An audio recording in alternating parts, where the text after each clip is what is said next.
everyone, Sabrina from Campbell's Freedom Farm, and today I'm in with the daylilies. These are the Rosy Returns Daylilies that we planted last year. I'll attach the video. And even with the smart shopping and dividing, this is really a big investment because I bought an incredible amount of daylilies. So what do you do to protect your daylilies? You weed in between, you fertilize, put some compost.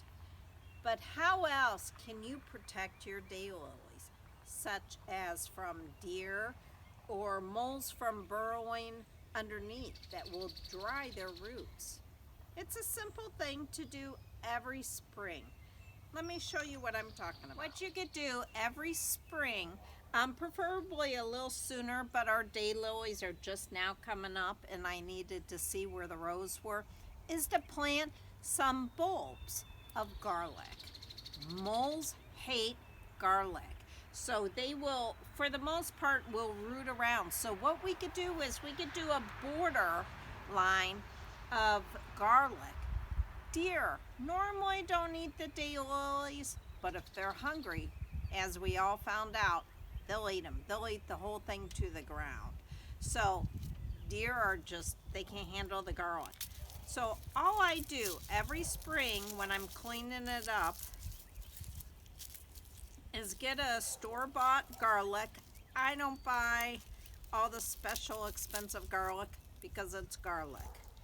And I could do a border, or when it's thin like this, because sooner or later I will not be able to go in between here.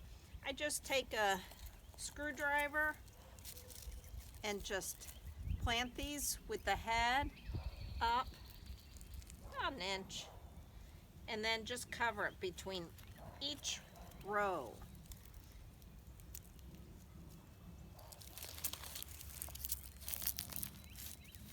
Alright, now that I'm done with the garlic bulbs, now to protect the daylilies and feed the soil, I'm going to put some compost, and then on top of that I'll go ahead and put some mulch because I really don't want to dry these out.